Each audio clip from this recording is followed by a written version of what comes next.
ఓం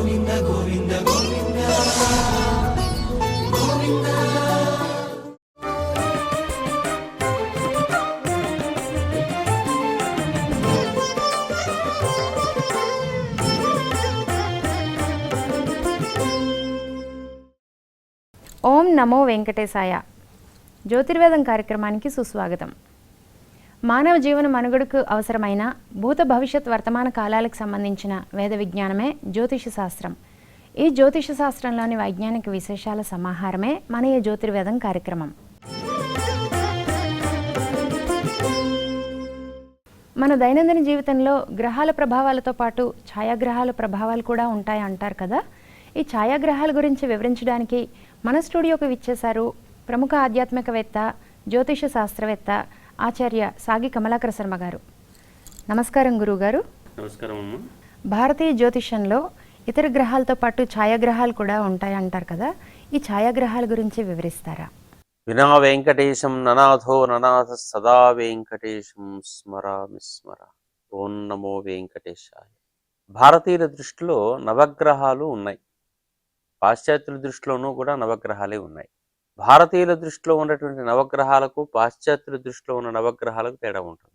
పాశ్చాత్యుల దృష్టి లోపల మనకు పాశ్చాత్యులనే కాదు, ప్రపంచంలో ఎవరైనా సరే ఒక విజ్ఞానపరంగా చూసేటువంటి విధానం లోపల సూర్యుడు ఒక తార, చంద్రుడు ఒక ఉపగ్రహం, శాటిలైట్ అనుకుంటే మిగిలినటువంటి బుధ, శుక్ర, భూమి, తర్వాత కుజ, గురు, శని, యురేనస్, నెప్ట్యూన్, ప్లూటో, ఇవి 9. ఇది కనిపించేటటువంటి ఐడెంటిటీస్. కానీ మనసును గ్రహించటం అనేటటువంటి భావనకు ప్రాధాన్యం ఇచ్చిన భారతీయులు భూమి మీదనే వ్యక్తి ఉన్నాడు కాబట్టి జియోగ్రఫికల్గా జియోసెంట్రిక్గా ఆలోచన చేసినప్పుడు, భూకేంద్రకంగా ఆలోచన చెప్పినప్పుడు భూమి విగ్రహంగా స్వీకరిస్తే లాభం లేదు. ఎందుకంటే పరిశీలకుడు భూమి మీద ఉన్నాడు, అది విగ్రహంగా స్వీకరించలేము. కానీ సూర్యుడు, చంద్రుడు ఇద్దరు కూడా మనకు ఒకరు నక్షత్రం లేదా తార, మరొకరు ఉపగ్రహం అయినప్పటికీ మన మనస్సుల మీద తీవ్రంగా ప్రభావం చేయటం వల్ల వాటిని గ్రహాలు అన్నాం. మిగిలినటువంటి బుధ, శుక్ర ఇన్నర్ ప్లానెట్స్గా, అంతరగ్రహాలుగా, తర్వాత కుజ, గురు, శని ఇవన్నీ బాహ్య గ్రహాలుగా చూసాం. ఈ 5ంటిని మన వాళ్ళందరూ ఏం చేశారంటే తారాగ్రహాలు అని పేరు పెట్టారు. అంటే మనకు ఆకాశంలో చూస్తే చుక్కల్లాగా కనపడతాయి కాబట్టి వీటిని తారలుగా కనపడేటువంటి గ్రహాలు తారాగ్రహాలు. ఇవి కూడా స్వయం ప్రకాశాలు కావు. ఏ విధంగానైతే చంద్రులా ఉంటారో అవి కూడా అంతే. ఒకవేళ మనం శుక్రుడి మీద ఉండేటట్టయితే భూమి దానికి తారాగ్రహం, ఒకవేళ మనం కుజుడి మీద ఉంటే భూమి దానికి తారాగ్రహం. భూమి మీద పడేటటువంటి వెలుగు దాని మీదకి పడుతుంది, దాని ప్రభావం ఉంటుంది. అందుకని ఇప్పుడు బుధ, శుక్ర అంతరగ్రహాలు, మన పక్కన ఉండేటువంటి కుజ, గురు, శని 5 తారాగ్రహాలు. 5 ఇవి, 2 బింబగ్రహాలు. మొత్తం ఎన్నైనాయి? 7 అయినాయి.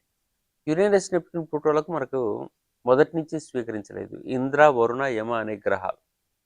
ఎందుకు స్వీకరించాలంటే మనకు చాలా దూరం. అదిగాక ఒకటి చుట్టూ తిరిగి రావడానికి సూర్యునికి 72 అయితే, ఒకటి 200 చిల్లర అయితే, ఒకటి 300 చిల్లర. అంత సంవత్సరాల పాటు తిరిగేటటువంటిది మన జీవితకాలం లోపల కేవలం 2 లేదా 3 రాసులు తిరిగితే చాలా గొప్ప. మరి అంతకి మన మీద ఎట్ట ప్రభావం చూపిస్తుంది? కాబట్టి ఇది దేశం మీద ప్రభావం చూపించే అవకాశాలు ఉంటాయి కాబట్టి దేశగోచరంలో పెట్టుకున్నారు. కానీ ఈ 2 కాకుండా మనకు ప్రభావం పదం లోపల ఉండేటటువంటివి మనకు అసలు కనిపించనివి 2 గ్రహాలు పేరు చెప్పారు. ఇది భారతీయులకు మాత్రమే విశేషం. వీటిని మన వాళ్ళు ఏమన్నారంటే వీటిని ఛాయాగ్రహాలని పేరు పెట్టారు. గ్రహం అనే పదం గ్రహిస్తుంది కాబట్టి గ్రహం అనే పేరే తప్ప అక్కడ ఛాయలే, అక్కడ ఏం లేదు. అసలు there is no identity at all. ఇంగ్లీష్లో దీన్ని నోడ్స్ అంటాం. అసెండింగ్ నోడ్, డిసెండింగ్ నోడ్ అంటాం. దేనికి అసెండింగ్, దేనికి డిసెండింగ్ మనకు ఇది ప్రశ్న. అన్నప్పుడు మన వాళ్ళు ఎట్లా చూసుకున్నారంటే ఎంత సూక్ష్మగ్రాహులుగా మన వాళ్ళందరూ పరిశీలన చేశారనేది మనకు తెలియాలి. భూమి సూర్యుడి చుట్టూ తిరుగుతూ ఉంటుంది. ఇక్కడ సూర్యుడు ఉన్నట్టే ఒక దీర్ఘవృత్తాకార కక్షలో తిరుగుతూ ఉంటుంది. అంటే దీనికి ఒక కక్ష ఉంది అనేటటువంటిది క్లారిటీ. ఈ కక్ష ఉంటున్నప్పుడు మరి భూమి తిరుగుతుంటే భూమి చుట్టూ చంద్రుడు ఒకటి తిరుగుతున్నాడు. ఈ తిరుగుతున్నప్పుడు యాజ్ ఇట్ ఈస్గా తిరగట్టే ఇది చంద్రుడు భూమికి కొంచెం 5 డిగ్రీల వంకరతో ఉంటాడు. ఈ వంగి తిరగడం గురించి మనకు ఉండటం వల్లనే మన మీద ప్రకృతి ప్రభావాలు బాగా పడుతుంటాయి. భూమి మీద ఉండేటువంటి ఆకర్షణలు ఎక్కువగా స్వీకరించే అవకాశం. ఇది వంగి తిరుగుతుంది. ఈ వంగి తిరిగి దీని చుట్టూ తిరుగుతున్నప్పుడల్లా ఇది ప్రతిసారి సూర్యుని యొక్క కక్షను కట్ చేసుకుంటూ తిరగాల్సి వస్తుంది. భూమి ఎలా తిరుగుతూ వస్తున్నప్పుడు సూర్యుని చుట్టూ తిరుగుతుంటే ఇది రవి మార్గంలో మనకు ఒకటి తిరుగుతూ ఉంటుంటే ఈ భూమి అనేటటువంటిది చుట్టూ ఉండేటటువంటి చంద్రుడు తిరుగుతూ ఉన్నాడు కదా, వీడు ఏం చేస్తుంటాడంటే ఈ వంగి తిరుగుతూ ఈ మార్గాన్ని ఇట్లా కట్ చేస్తూ వస్తున్నాడు ప్రతిసారి. భూమి ఇటు కదలగానే మళ్ళీ ఇక్కడి నుంచి కట్ చేస్తాడు, భూమి ఇటు కదలగానే ఇట్లా కట్ చేస్తాడు. ఈ కట్ చేసేటటువంటి ఏ బిందువు అయితే ఉందో ఆ బిందువుకు ప్రాధాన్యం వచ్చింది. ఈ బిందువు ఎగ్జాక్ట్గా ఉన్నప్పటికీ కూడా అన్నిసార్లు ఈ వంగి తిరగటం ద్వారా కొంచెం కొంచెం కొంచెం కొంచెం మారి మారి మారి, ఎందుకంటే భూమి తిరుగుతూ ఉంది కదా, మారుతూ మారుతూ ఒక ప్రత్యేకమైన సమయం వచ్చేసరికి సూర్యుని యొక్క ప్రభావం చంద్రుడి ప్రభావం భూమి మీద పడుతుంటుంది. ఆ క్షణానికి సూర్యుడు కనపడకుండా చేస్తుంది. చేసేసరికి ఏమైపోయింది, ఈ భూమికి ఈ సూర్యుడు కొద్దిసేపు కనపడకుండా ఆ వైపు కనపడకుండా చేస్తుంది. మళ్ళీ కొంత దూరం పోయిన తర్వాత ఇట్లా వెళ్ళినప్పుడు అసలు ఈ చంద్రుడు కనపడకుండా పోయాడు, ఎందుకంటే భూమి నీడ మొత్తం చంద్రుడి మీద పడిపోయింది. అతను మొత్తం కనపడకుండా అయిపోయాడు. ఎప్పుడు కనపడలేదు, బాగా కనపడవలసిన రోజునాడు కనపడలేదు. చంద్రుడు పౌర్ణమి ఎప్పుడైతే ఉంటుందో ఆ రోజునాడు కనపడలే.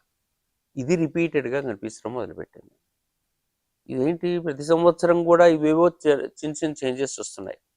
అయితే అన్ని ప్రాంతాల్లో ఒకే రకంగా లేదు ఇది, కానీ భూమి మీద మాత్రం ఖచ్చితంగా ప్రతి సంవత్సరంలో ఎప్పుడో ఒకసారి వేరుపడుతున్నాయి.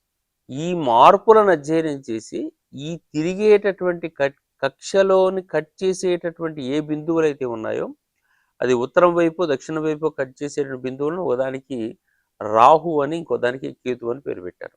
అదే ఇంగ్లీష్లో మనకు అసెండింగ్ ఒకటి, డిసెండింగ్ నోడ్ అని పేరు పెట్టుకున్నాం.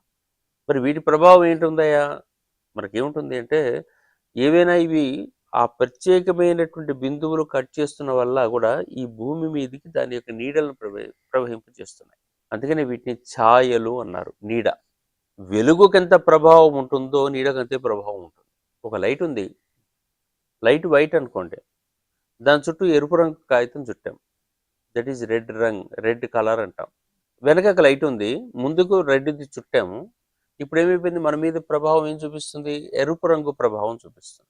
ఆ ఎరుపు ప్రభావం చూపించిన సందర్భం లోపల మన లోపల ఎరుపు భావాలు కనపడుతున్నాయి. అంటే మన శరీరంలో రెడ్డిష్కు దానికి వచ్చేసినప్పుడు మార్పులు ఉంటుంటాయి. అదే విధంగా అది కనపడకుండా నీడలాగా ఉంటున్నప్పుడు అసలు వెలుగు కనిపించదు కదా, వెలుగును తాత్కాలికంగా దాపిస్తుంది కదా. అటువంటప్పుడు మనలో ఏ జ్ఞానమైతే వికసించాలని వెలుగు ఉంటుందో ఆ వెలుగు కనపడకుండా అయింది. ఆ కనపడకుండా అవుతున్న సందర్భంలో ఈ నీడ పడుతున్నటువంటి ప్రదేశం ఎక్కడెక్కడ పడుతుంది, ఏ రాసుల్లో వస్తుంది, ఎట్లా వస్తుంది అనే విషయం గమనించి ఆ రాసుల మీద కూడా దాని ప్రభావం ఉంటుంది అని మన వాళ్ళు గ్రహించినటువంటి వాళ్ళు ఇది ఛాయాగ్రహము, ఇది అడ్డం పడుతుంది అని చెప్పి నిర్ణయించారు. అది కూడా గ్రహించింది మనసును, ఎందుకంటే వెలుగు ఎట్లాగైతే మనసును గ్రహించిందో నీడ కూడా అట్లాగే మన మనసును గ్రహించింది. ఈ రెండిటి యొక్క ప్రభావం చూసి ఒకటి ఇటు ఒకటి ఇటు, ఇది రాహువు కేతు అని పేరు పెట్టారు. పురాణాల్లో రాహుకేతు కథలకి ఈ రాహుకేతు ఏర్పడే విధానానికి ఏమైనా సంబంధం ఉందా? సేమ్ ఆ విషయం చెప్పడం కోసమే ఇది వచ్చింది. మామూలుగా వైజ్ఞానికంగా మనకు కనిపించేటటువంటి ఈ శాస్త్ర సూత్రాలన్నిటినీ మనకు అధ్యయనం చేయించడం కోసం పురాణాల్లో కథలు వచ్చాయి. పౌరాణిక గాథలన్నీ కూడా దాదాపుగా మనం గమనించేటట్టయితే అక్కడ ఏదో మనకు రాక్షసులు దేవతలు పేర్లన్నీ చెప్పుకుంటూ వస్తాం, కానీ ఆ కథా సాహిత్యానికి మౌలికం ఏంటంటే ఆకాశంలో ఉండేటటువంటి ఈ ఖగోళమైనటువంటి మార్పులు, భూగోళపరమైన మార్పులు, ప్రకృతిపరమైన మార్పులు. ఈ రూపంలో ఏం చేసుకుంటూ వచ్చారంటే క్షీరసాగర మథనం జరిగింది, అమృతం బయటకు వచ్చేసింది, అమ్మయ్య వచ్చేసింది అంటే ఇంకా జీవ వికాసం మొదలవుతున్నట్టు. దీన్ని తాగుదామని అందరూ కూర్చున్నారట. ఎలా కొట్టుకున్నారు అంటే రాక్షసులు దేవతలు కొట్టుకుంటూ ఇది మాకు కావాలంటే ఇది మాకు కావాలి. ఒకవేళ రాక్షస జాతి కనుక అమృతం తీసుకునేటట్టయితే ఈ భూమి మీద జీవజాతి ఉండే అవకాశమే లేదు. మరి మనిషి వికసించాలి అంటే ఇక్కడ ఆక్సిజన్ వికసించాలి. కాబట్టి దేవతల వైపు ఉండేటటువంటి విశ్వము ఏం చేసిందంటే దీని మీద పాజిటివ్గా దేవతలకు ఇది అందితే బాగుంటుందని కోరుకుంది. కానీ దేవతలు సహజంగా కొంచెం శారీరక బలహీనలు, మానసికంగా బలవంతులు, వీళ్ళతో గొడవ ఉంటుంది ఎందుకని చెప్పేసి అని ఈ రాక్షసులందరూ కూడా బాహ్య స్వరూపాలకు, మోహాలకు లొంగిపోయేవాడు. మనలో కూడా అవే తత్వాలు. రాక్షస తత్వం ఉన్నటువంటి వాడు మోహానికి లొంగిపోతాడు అని చెప్పడానికి ఒక మోహిని అనేటటువంటి రూపంలో నారాయణుడు వస్తాడు. వచ్చేసి వాళ్ళు మాట్లాడుకొని ఎవరైతే వీళ్ళు నోరు మూసుకుంటారని చెప్పేసి అంటే మోహిని రాగానే అమృతం మర్చిపోయి మోహిని చూస్తూ ఉంటాం మొదలుపెట్టాం. చూస్తూ ఉంటున్న కొద్దీ ఏం చేస్తున్నారు అంటే ఏదో అమృతం పంచుకుంటున్నామంటే సరే నేనే పంచుతాను, అందరికీ తలా వైపు కూర్చోండి అంటే ఎవరెవరు కూర్చోాలి, ఇటు దేవతలు ఇటు రాక్షసులు కూర్చోండి. దేవతలు కొద్దిమందే ఉన్నారు కదా, వాళ్ళకి పోసేసి మొత్తం మీకే ఇచ్చేస్తాను అని చెప్పేసి అని అటువైపు నుంచి మొదలుపెట్టింది. రాక్షసులకు ఇవ్వకుండా దేవతలకే మొత్తం పనిచేస్తున్నారు అనిపించే అనుమానం ఒక రాక్షసునికి వచ్చింది. వీడు స్వర్భానువు. ఈ రాక్షసునికి వచ్చేసి ఏం చేయాలనో తోచక అటు సూర్యుడు చంద్రుడు అనే ఇద్దరు దేవతలు అక్కడ కూర్చుంటే వాళ్ళ పక్కకు పోయి వీడు కూర్చున్నాడు. కూర్చుంటే సాధారణంగా వెళ్ళిపోయి అట్లే వరుస లోపల ఈ మోహిని ఆయన కూడా పోసేసింది. తాగాడు. తాగిన తర్వాత సూర్యచంద్రులు ఇద్దరు గమనించి ఆ మోహిని చెవిలో ఊదారు. పోసింది ఎవరికి? రాక్షసునికి. అంటే వెంటనే వాళ్ళు కూడా నారాయణుడు కూడా మనసులో భావన చేసింది తప్పనే అని చెప్పేసి అనిపించి చక్రం పంపించేస్తే ఆయన మెడ కోసి పారేశాడు.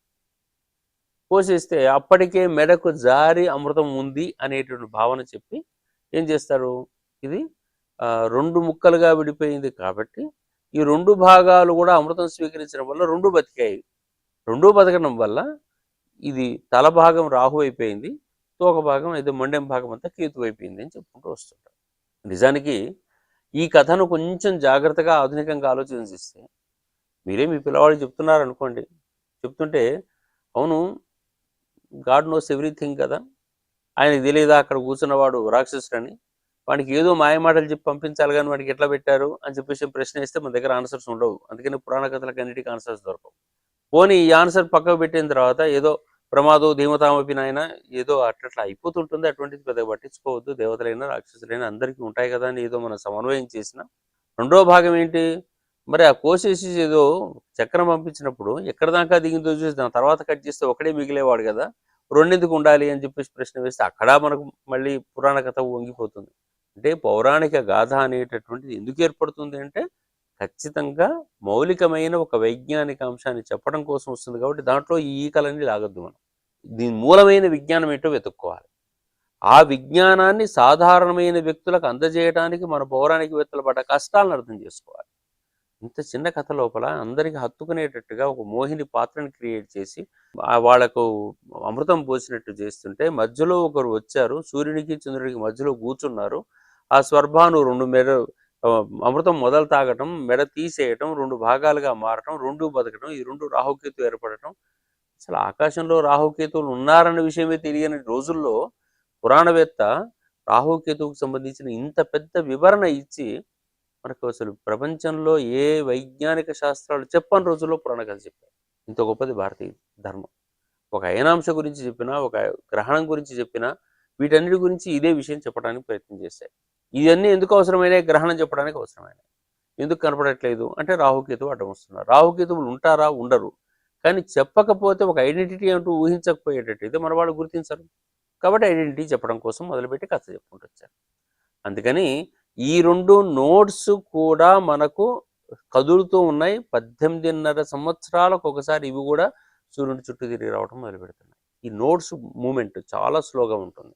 ఆ నోట్స్ను, స్పెసిఫిక్ నోట్స్ను మన వాళ్ళు గుర్తించి 18.5 years తీసుకున్నారు అటువంటి ఒకసారి రౌండ్ మొత్తం చేయటానికి.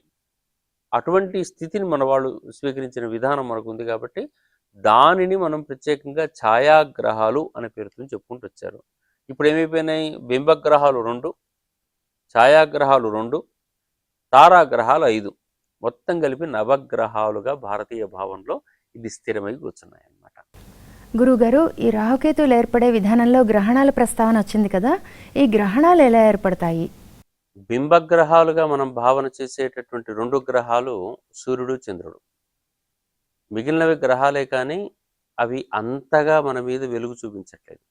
ఈ వెలుగులో కనపడకుండా అయ్యేటటువంటి ప్రత్యేకమైన పరిస్థితుల లోపల ఈ భూ వాతావరణంలో మార్పులు వస్తున్నాయి. ఆ మార్పులను మన పూర్వీకులు అధ్యయనం చేశారు. అధ్యయనం చేసిన సందర్భంలో దానికి ఎక్లిప్స్ లేదా గ్రహణం ఒకటి ఏర్పడుతుంది. ఏ గ్రహాల వల్ల ఏర్పడుతుంది అని చెప్పేసానంటే, అవును సూర్యుడు చంద్రుడు కనపడకుండా పోతే గ్రహణం. కనపడకుండా పోయినంత మాత్రాన గ్రహణం ఏమిటి అని చెప్పేసానంటే, ఆ కనపడకుండా పోయిన సందర్భానికి ఎందుకు కనపడకుండా పోయాయి అనే ప్రశ్న వచ్చింది. మరి ఎప్పుడు తిరిగినట్టుగానే ప్రతి మాసంలోనూ కూడా పౌర్ణమి వస్తుంది, అమావాస్య వస్తుంది. అమావాస్య పౌర్ణములు వచ్చిన సందర్భాల లోపల గ్రహణాలు వస్తాయి అని చెప్పేసి అనుకుంటే ఎందుకు రావట్లేదు ప్రతిసారి కూడా? ఈ స్పెసిఫిక్ పాయింట్స్ కక్ష లోపల కట్ చేసేటటువంటిది 5 degrees వంగిన కోణంతో ఉంటున్నప్పుడు కట్ చేసే విధానం మాత్రం అన్నిసార్లు సమానంగా లేదు. ఎందుకంటే చంద్రునిలో ఒక భాగమే మనకు కనపడుతుంది. ఎప్పుడు తిరిగినా ఇట్లాగే తిరుగుతూ ఉంటాడు తప్ప ఈ పార్టే కనపడుతుంది. ఈ పార్ట్ ఎప్పుడు మనకు తెలియదు. ఆ తిరుగుతున్నటువంటి వంగిన కోణం అనేటటువంటిది ఈ సూర్యకక్షను అన్ని సార్లు కూడా 100% సేమ్ ప్లేస్లో కట్ చేయట్లేదు. ఎక్కడ కట్ చేయాలి అని చెప్పేసి అంటే ఒక స్పెసిఫిక్ ప్లేస్లో మాత్రమే ఈ ఈ సూర్యుని కక్షను కట్ చేస్తున్నప్పుడే సూర్యుడు, చంద్రుడు, భూమి ఒకే సరళ రేఖకు వస్తాయి. సరళ రేఖలో మరి ప్రతిసారి ఉంటాయి. ప్రతిసారి అంటే అమావాస్యకు వచ్చిన సందర్భం లోపల సూర్యుడి పక్కనే చంద్రుడు వస్తాడు. చంద్రుడికి తర్వాత భూమి ఉంటుంది. ఇది అమావాస్య. తర్వాత సూర్యుడు, భూమి, అటు చంద్రుడు వస్తాడు. ఇది పౌర్ణమి. ఈ రెండు మనకు సమానంగా కనపడుతున్నాయి. కానీ సంవత్సరంలో ఒక 4 సార్లు మాత్రం దీంట్లో దెబ్బతింటుంది ఏదో. ఒకానొక రాశిలోకి ఈ సూర్యుడు, చంద్రుడు వచ్చినప్పుడు, ఒకానొక రాశిలోకి సూర్యుడు, చంద్రుడు ఒకే దగ్గరికి వచ్చినప్పుడు ఆ ప్రత్యేకమైన రాశిలో ఒకదాని ప్రభావం మరి మీద పడి ఒకటి కనపడకుండా పోతున్నాడు. సూర్యుడు, చంద్రుడు ఒక దగ్గరికి వస్తే కనిపించేది ఏంటి? మనకు అమావాస్య. మరి అమావాస్య నాడు కనపడకుండా పోయే గ్రహం ఎవరు ఉంటారు అంటే సూర్యుడు కనపడడు. చంద్రుడు ఎట్లా కనపడడు కదా రాత్రిపూట. సూర్యుడు కనపడకుండా పోతున్నాడు. అదే తర్వాత మళ్ళీ చూసేటట్టయితే ఏం కనపడుతుంటుంది అంటే సూర్యుడు, చంద్రుడు అపోజిట్లోకి వస్తారు. ఆ స్థానాల్లోనూ కూడా మనకు చంద్రుడు కనపడకుండా పోతున్నాడు. ఇది సంవత్సరంలో 4 times 2 సూర్యగ్రహణాలకు 2 చంద్రగ్రహణాలకు అవకాశం ఉన్నటువంటి విధానం. ఎందుకంటే సూర్యుడు ఒక రాశిలో, చంద్రుడు ఒక రాశిలో మళ్ళీ ఇవి తిరుగుతాయి కదా. ఇది ఒకసారి వెంటనే పక్కకు జరిగి వచ్చినప్పుడు 2 ఒకే రాశిలోకి రావటం, 2 ఒకే రాశిలోకి రావటం, 2 సూర్యగ్రహణాలకు 2 చంద్రగ్రహణాలకు ప్రతి సంవత్సరం అవకాశం ఉంటుంది. కానీ ఈ భూమి రౌండ్గా ఉండటం, దాని మీద జనావాసాలు కొంత ప్రాంతంలోనే ఉండటం, సముద్రమే ఎక్కువ ప్రాంతంలో ఉండటం, వీటి వల్ల అన్ని ప్రాంతాలలో ఈ కనిపించని సూర్యుడు కనిపించకుండా పోవట్లేదు. చాలా చోట్లలో కనపడి ఎక్కడో కొద్దిసేపు కనపడట్లేదు. కానీ పూర్తిగా కనపడకుండా పోవటమే గ్రహణం. దీంట్లో కొంచెం కనపడకుండా పోతే దానికి అనేక రకాల పేర్లు పెట్టుకుంటూ వచ్చారు. ఈ కనపడకుండా పోయేది పాక్షిక గ్రహణం, ఏదో కంకణాకార గ్రహణం, ఇట్లా పేర్లు పెట్టుకుంటూ వచ్చాం. కానీ అస్సలు కనపడకుండా పోవటం ద్వారా జరిగేటటువంటి మార్పు ఏంటి? మరి ఎందుకు అవన్నీ ప్రత్యేకం? మామూలే కదా యూనివర్స్లో, మన దగ్గర ఏంటి ప్రకృతిలో అన్ని చోట్ల ఉంటుంది కదా. అంటే ఈ కిరణము ఎప్పటికప్పుడు సమానంగా భూమి మీద పడవలసిన కిరణం ఏదైతే ఉంటుందో ఆ కిరణము ఆ సమయంలో పడకపోతే ఈ ప్రకృతిలో ఒకేసారి మార్పు వస్తుంది. సూర్యగ్రహణము పూర్ణమైన సూర్యగ్రహణం ఏర్పడితే అది కనిపించేటట్టు 4 నిమిషాలే ఉంటుంది, 4 నిమిషాలు. కానీ ఆ 4 minutes లోపలనే ఈ ప్రకృతిలో పక్షులు కూడా ఇంటికి వచ్చేస్తున్నాయి ఒకేసారి. అమ్మో చీకటి అయిపోయిందేమో అని అంతగా ఆ ప్రకృతిలో మార్పు వస్తుంది. మరి వెంటనే ఇట్లా మార్పు వచ్చిందల్లా వెంటనే పక్కకి వెళ్ళిపోయాడు కదా. వెళ్ళిపోగానే ఏమవుతుంది? మళ్ళీ ప్రకృతి వెంటనే మార్పు వస్తుంది. ఈ కొద్దిసేపట్లో ప్రకృతి అల్లకల్లోలం అవుతుంది. మనం మొదటి నుంచి అనుకుంటున్న అంశాలు ఎప్పుడూ మర్చిపోవద్దామా? భూమి, ఖగోళం, ప్రకృతి, ఈ 3 విజ్ఞానం. అంటే సూర్యుని యొక్క ఖగోళ యొక్క ప్రభావాలన్నీ కూడా భూగోళానికి చేరే మధ్య లోపల ప్రకృతి అల్లకల్లోలం అవుతుంది. ప్రకృతి అల్లకల్లోలం ఏంటంటే ప్రకృతి ఒక్కటేనా? ప్రకృతి మనం కాదేంటి? మానవ శరీరం లోపల ప్రకృతి అంతా ఉంది కదా. ప్రపంచమని మనం మాట్లాడుకుంటూనే ఉన్నాం కదా. పంచభూతాత్మకమైన ఈ శరీరం లోపల మార్పులు, ఈ చుట్టుపక్కల ఉన్న ప్రకృతిలో మార్పులు సమానమనే మన భావన చేసి ఒకేసారి జరుగుతున్నటువంటి ఈ మార్పులు మన మీద ప్రభావం వ్యతిరేకంగా చూపిస్తున్నాయి. కాబట్టి దీనికి అనుకూలంగా నీ శరీరాన్ని, నీ మనసును తయారు చేసుకొని చెప్పడానికే గ్రహణం ఏర్పడ్డప్పుడు మనిషిని జాగ్రత్తగా ఉండమని చెప్తున్నారు. సూర్యుడు కనపడకుండా పోతేనేమో ప్రత్యక్షంగా తీవ్రంగా కనిపించేటటువంటి ప్రభావము, చంద్రుడు కనపడకుండా పోయినప్పుడు కొంచెం స్లోగా ఉంటుంది. ఎందుకంటే అది ఎక్కువసేపు కూడా పడుతుంది. ఎందుకంటే చంద్రుడు చిన్నది, ఎంత చిన్నది వాడో సూర్యునితో కంపేర్ చేసుకుంటే. కాబట్టి ఆయన మూమెంట్ మొత్తం అయిపోయి భూమి మూమెంట్ ఉండాలి, చంద్రుడి మూమెంట్ ఉండాలి, అవన్నీ కనపడకుండా పోయి మళ్ళీ కనిపించేంత స్థితికి మారాలంటే ఆ కక్షలు ఇటు తిరిగి రావడానికి it will take some more time. దానికి అందుకని ఈ చంద్రుడికి ఎక్కువ టైం పడుతుంది. ఏదేమైనా కానీ ఏ ప్రకృతిలో ఏ వరుసలో ఏది ఎప్పుడు ఎట్లా కనపడాలనో అది కనపడకుండా పోయినప్పుడు డెఫినెట్గా ఈ ప్రకృతి దాని నెగిటివ్ స్వీకరిస్తుంది. అది చంద్రుని వలనో సూర్యుని వలనో జరిగేది కాదు. ఆ చంద్ర కిరణాలు మన మీద పడకుండా, సూర్య కిరణాలు మన మీద పడకుండా ఈ ప్రకృతి ఎట్లాగైతే ఉంటుందో, ఇబ్బంది పడుతుందో ఆ ఇబ్బంది మనం కూడా గ్రహిస్తాం. ఇంతకుముందే మనం చెప్పుకున్నట్టుగా కీటకాలు ప్రభావవంతం అవుతున్నాయి, పక్షులు ప్రభావం అవుతున్నాయి, జీవులు మనకు జంతువులను చూస్తే జంతువులకు వాటి ప్రభావం తేడా తెలుస్తుంది. అటువంటప్పుడు మనకు ప్రభావం లేదనుకోవటం తప్పు. ఎట్లా ఉంటుంది, ఏముంటుంది అని చెప్పేసానంటే, శక్తి కలిగిన వాడికి ఇది కనపడదు. తనలో కొంత నిబిడీకృతమైన శక్తి, బలహీనుడికి ఇది ఎఫెక్ట్ అవుతుంది. ఎవరి వాళ్ళని మీరు బలహీనులు అని చెప్పేసి అంటే ఎవరు ఊరుకుంటారు? అందుకని ధర్మశాస్త్రం కామన్ ఫర్ ఆల్ అంటాం.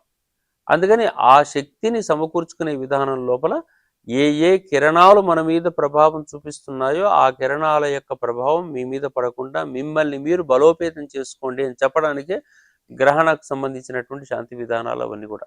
శాంతి విధానాలు అంటూ ఏవో చేసుకుంటూ పోతున్నావు, రాహుకేతువులకు శాంతి అది కాదు. నీ మనస్సు అంటే మళ్ళీ దేనికి సమాహారం? పంచభూతాలకు సమాహారం, ప్రకృతికి సమాహారం, ప్రపంచ సమాహారం మనసు. ఆ మనసును బలోపేతం చేసే ధ్యాన మార్గంలో ఉండు అని చెప్తారు. మళ్ళీ తాత్వికంగా కూడా ఉందమ్మ దీనికి అర్థం. తాత్వికమైన అర్థంలో ఏంటంటే, పూర్తిగా మన లోపల చైతన్యం సూర్యుడు గనకైతే, మనకు శరీరం అనేటటువంటిది భూమి గనక అనుకుంటే, మన మనస్సు చంద్రుడు. సూర్యుడు, భూమి, చంద్రుడు అనేటటువంటివి ఎటువంటివి అంటే పండులో ఉండేటటువంటి శక్తి, గుణము, రూపం లాంటివి. ఈ మూడు ఉంటాయి అందరి దగ్గర సమానం. ఈ మూడు ఒకే వరుసకు ప్రకృతిలో వస్తున్నాయి. ఇక్కడ ఆకాశం లోపల సూర్యుడు, చంద్రుడు, భూమి ఒకే వరుసలో వస్తున్నాయి. మనం కూడా ఇవి త్రిపురాలుగా భావన చేస్తే, ఈ త్రిపురాలను ఆ క్షణంలో మనం కూడా ఏకీకృతం చేస్తే యూనివర్స్ ఎనర్జీ మీ ఎనర్జీగా మారేటువంటి అవకాశం ఉంటుంది. కాబట్టి మిగిలిన పనులు ఇంక్లూడింగ్ దైవ పూజతో సహా క్యాన్సిల్ అన్నీ మానేసి మీ శక్తిని పెంచుకోవడానికి ఇది ఒక గొప్ప అవకాశం. కళ్ళు మూసుకొని కూర్చోండి. మీరు మీ యూనివర్స్లో జరుగుతున్నది మీలో జరుగుతుంది ఒక్కటే. ఈ సమయంలో మీ మనసును పక్కకు పోనివ్వకండి. ఒకే చోటికి 3 పురాలను ఒక దగ్గర పెట్టండి. మీ ఆత్మశక్తి మనశ్శక్తి ద్వారా దేహశక్తిగా మారిపోయేటటువంటి విధానం ఉంటుంది ఈ సమయంలో అని చెప్పడం అనేది ఇక్కడ తాత్వికార్థంలో కనపడుతుంటుంది. మనస్సుకు కారకత్వం చంద్రుడుగాను, సూర్యుడికి ఆత్మకారకత్వంగాను, శరీరానికి భూకారకత్వంగాను భావన చేసేటట్టయితే ఇది ఒక ప్రత్యేకమైనటువంటి మార్పు. అందుకే ఈ విషయం మీద మనకు విజ్ఞానం లేకుంటే మనం ఏం చేస్తుంటామంటే, దీనికి ఇట్లా ఉంటుంది అట్లా ఉంటుంది అంటే, శరీరము మనస్సు బలమైనటువంటి వ్యక్తులు, బలమైన వ్యక్తిత్వం ఉన్నంతసేపు దీంట్లో పెద్దగా కనిపించదు. ఎప్పుడైనా శక్తివంతుడైన వాడు అధిగమిస్తాడు, శక్తిహీనుడు అనుభవిస్తాడు. మనం బలమని మనం అనుకుంటుంటాం, కానీ నీడ పడ్డప్పుడు ఏదో భయం ఎప్పుడు ఏర్పడుతుందో, మన మనసులో ఎన్ని రకాల భావ బలహీనతలు ఉంటాయో అవన్నిటినీ అధ్యయనం చేసిన జ్యోతిషశాస్త్రం. అందుకే రాహుకేతువుల యొక్క ప్రభావాలు మన శరీరం మీద మన మనసు మీద ఉందని జ్యోతిషశాస్త్రం చూస్తుంది. కాబట్టి ఆ ఛాయల యొక్క ప్రభావమే మనకు గ్రహణంగా, గ్రహాల యొక్క ప్రభావంగా చూసుకుంటూ వచ్చింది. అందుకే మిగిలిన చంద్రగ్రహణము కన్నా కూడా సూర్యగ్రహణానికి తీవ్రమైన ప్రభావం ఉంటుంది. చంద్రగ్రహణం జరిగినప్పుడు కేవలం జలతత్వానికి సంబంధించినటువంటి ప్రభావాలు శరీరంలో తీవ్రంగా ఉంటాయి. ఎందుకంటే చంద్రుడు మిగిలినటువంటి వాటికన్నా జలాన్ని బాగా ఆకర్షించే శక్తి ఉన్నవాడు కాబట్టి ఎక్కువగా ఉంటాయి. సూర్యుడికి అట్లా కాదు, ఒక్క ఆకాశం తప్ప మిగిలినటువంటి వాయు, అగ్ని, జల అన్ని భావాల మీద తన ప్రభావం చూపిస్తాడు. అందుకని సూర్యగ్రహణ ప్రభావం దీని మీద ఇంకా ఎక్కువగా ఉంటుంది. కానీ ఈ ప్రత్యేకమైనటువంటి అబ్జర్వేషన్ చూసి ఎంత గొప్ప కథ రాశారు మన వాళ్ళు. ఈ కథకు మనం నమస్కారం పెట్టేది. ఎందుకంటే ఎందుకు మెడ విరిచేశాడు, ఎందుకు తీసేశాడు, ఈ కథ అంతా కూడా మనం చెప్పుకుంటూ పోయేటట్టయితే ఆకాశంలో ఇది ఎప్పుడు జరిగిందో, ఎన్ని వేల ఏళ్ల క్రితం జరిగింది అంటే దీనికి ఎక్కడ ఆధారాలు దొరకవు. కానీ ఆకాశంలో ఉండేటటువంటి విజ్ఞాన విషయాన్ని పురాణవేత్త ఎంత సూక్ష్మార్థంలో మనకు తీసుకొచ్చేసి చెప్పుకుంటూ వచ్చాడో అది మనం నమస్కరించదగిన అంశం. సాధారణమైనటువంటి ప్రతి వైజ్ఞానికమైన ప్రతి విశేషానికి పురాణం లోపల జాగ్రత్తగా వెతుక్కుంటే అద్భుతమైన కథలు మనకు దొరుకుతాయి.